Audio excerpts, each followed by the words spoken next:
16वां अध्याय दैवासुर संपद विभाग योग। श्री भगवान बोले, भय का सर्वथा अभाव, अंतःकरण की पूर्ण निर्मलता, तत्वज्ञान के लिए ध्यान योग में निरंतर दृढ़ स्थिति और सात्विक दान, इंद्रियों का दमन, भगवान, देवता और गुरुजनों की पूजा तथा अग्निहोत्र आदि उत्तम कर्मों का आचरण और वेद शास्त्रों का पठन पाठन तथा भगवान के नाम और गुणों का कीर्तन, स्वधर्म पालन के लिए कष्ट सहन और शरीर तथा इंद्रियों के सहित अंतःकरण की सरलता, मन, वाणी और शरीर में किसी प्रकार भी किसी को कष्ट न देना, यथार्थ और प्रिय भाषण, अपना अपकार करने वाले पर भी क्रोध का न होना, कर्मों में कर्तापन के अभिमान का त्याग, अंतःकरण की उपरति अर्थात चित्त की चंचलता का अभाव, किसी की निंदा न करना, सब भूत प्राणियों में हित रहित दया, इंद्रियों का विषयों के साथ संयोग होने पर भी उनमें आसक्ति का न होना, कोमलता, लोक और शास्त्र से विरुद्ध आचरण में लज्जा और व्यर्थ चेष्टाओं का अभाव, तेज, क्षमा, धैर्य, बाहर की शुद्धि तथा किसी में भी शत्रुभाव का न होना और अपने में पूज्यता के अभिमान का अभाव, ये सब तो हे अर्जुन दैवी संपदा को लेकर उत्पन्न हुए पुरुष के लक्षण है। हे पार्थ, दंभ, घमंड और अभिमान तथा क्रोध, कठोरता और अज्ञान भी ये सब आसुरी संपदा को लेकर उत्पन्न हुए पुरुष के लक्षण है। दैवी संपदा मुक्ति के लिए और आसुरी संपदा बांधने के लिए मानी गई है। इसलिए हे अर्जुन, तू शोक मत कर, क्योंकि तू दैवी संपदा को लेकर उत्पन्न हुआ है।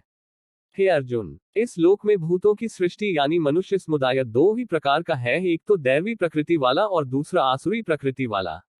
उनमें से दैवी प्रकृति वाला तो विस्तार पूर्वक कहा गया, अब तू आसुरी प्रकृति वाले मनुष्य समुदाय को भी विस्तार पूर्वक मुझसे सुन। आसुर स्वभाव वाले मनुष्य प्रवृत्ति और निवृत्ति इन दोनों को ही नहीं जानते, इसलिए उनमें न तो बाहर भीतर की शुद्धि है, न श्रेष्ठ आचरण है और न सत्य भाषण ही है। वे आसुरी प्रकृति वाले मनुष्य कहा करते हैं कि जगत आश्रयरहित, सर्वथा असत्य और बिना ईश्वर के, अपने आप केवल स्त्री पुरुष के संयोग से उत्पन्न है, अतएव केवल काम ही इसका कारण है,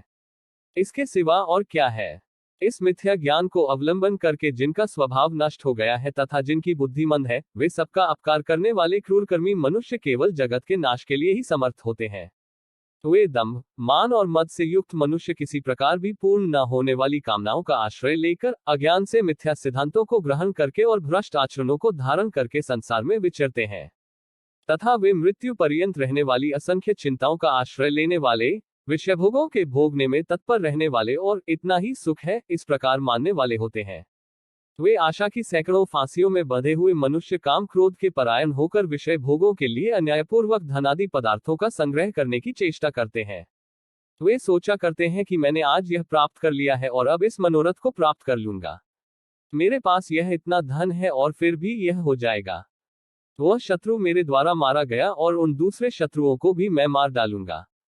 मैं ईश्वर हूँ, ऐश्वर्य को भोगने वाला हूँ, मैं सब सिद्धियों से युक्त हूँ और बलवान तथा सुखी हूँ, मैं बड़ा धनी और बड़े कुटुंब वाला हूँ, मेरे समान दूसरा कौन है, मैं यज्ञ करूंगा, दान दूंगा और आमोद प्रमोद करूंगा। इस प्रकार अज्ञान से मोहित रहने वाले तथा अनेक प्रकार से भ्रमित चित्त वाले मोहरूप जाल से समावृत और विषय भोगों में अत्यंत आसक्त आसुर लोग महान अपवित्र नरक में गिरते हैं।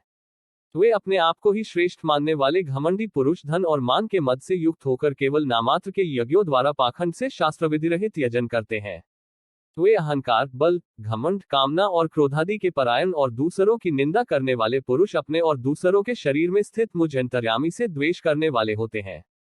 उन द्वेष करने वाले पापाचारी और क्रूरकर्मी नराधमों को मैं संसार में बार बार आसुरी योनियों में डालता हूँ। हे अर्जुन, वे मूढ़ मुझको न प्राप्त होकर ही जन्म जन्म में आसुरी योनि को प्राप्त होते हैं, फिर उससे भी अति नीच गति को प्राप्त होते हैं, अर्थात घोर नरकों में पड़ते हैं। काम, क्रोध तथा लोभ ये तीन प्रकार के नरक के द्वार आत्मा का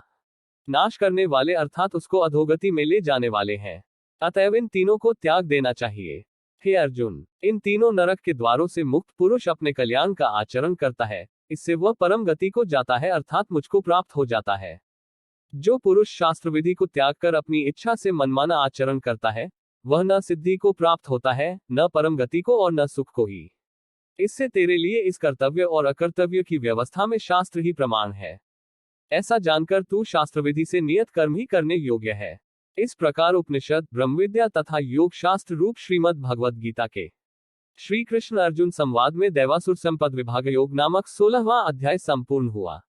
वीडियो को लाइक करें, चैनल को सब्सक्राइब करें और बेल आइकन जरूर दबाएं। धन्यवाद।